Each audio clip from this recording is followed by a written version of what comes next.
Well, hello, PGCC family. It's good that we're able to connect in this way. It's been a while, and yet I hope that you are continuing to be encouraged by the daily emails and updates and Bible studies that we've been working on, as well as the weekend services. It's fun to do them, but it's really different when you're not in the room. So anyway, even when we are speaking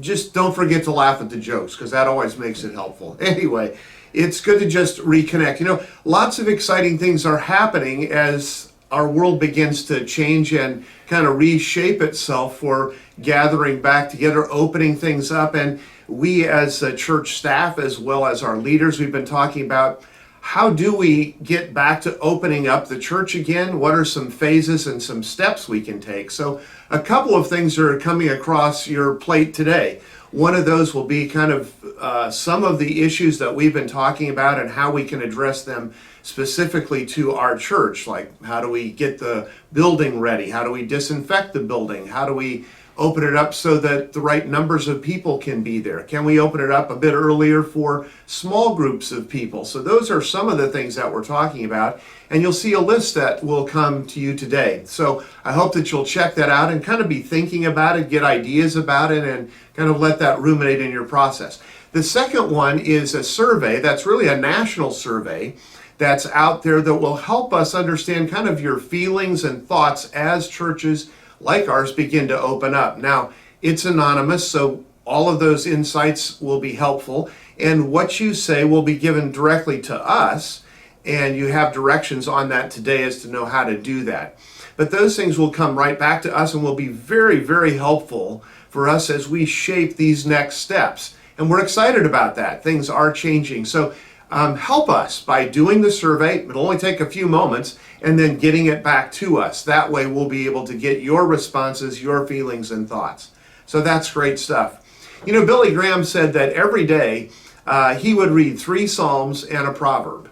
And I really love that, because he had committed himself to really kind of the wisdom language of the Bible, the wisdom literature of God's Word.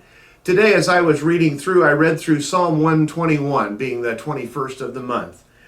It says this, although tomorrow would be the 22nd, but this was from yesterday. Anyway, I'll read this for you from Psalm 121. It says this: I look up to the mountains. Does my help come from there? My help comes from the Lord who made heaven and earth. My help comes from the Lord. He will not let you stumble. The one who watches over you will not slumber. Instead, and indeed, he who watches over Israel never slumbers, never sleeps. The Lord himself watches over you. The Lord stands beside you as your protective shade. The sun will not harm you by day, nor the moon by night. The Lord keeps you from all harm and watches over your life. The Lord keeps watch over you as you come and as you go, both now and forevermore. I love that psalm, and I'd encourage you to read it. But I love the parts where it says that it's God that watches over you, day or night. He stands close to you. He knows you. He won't let harm come to you. And in this time of being separated away and sometimes feeling lonely or whatever, know that God is always there, standing right beside you.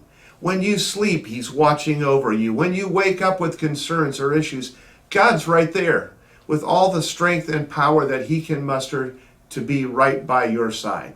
So let's not forget that. Even in these challenging times, God hasn't abandoned us. He's right there with us. We look forward to our coming back together and being together as a whole church. And so pray for that as we continue to work on ways in which that can happen. So God bless you today. Have a wonderful day. And may you know that God stands right by you.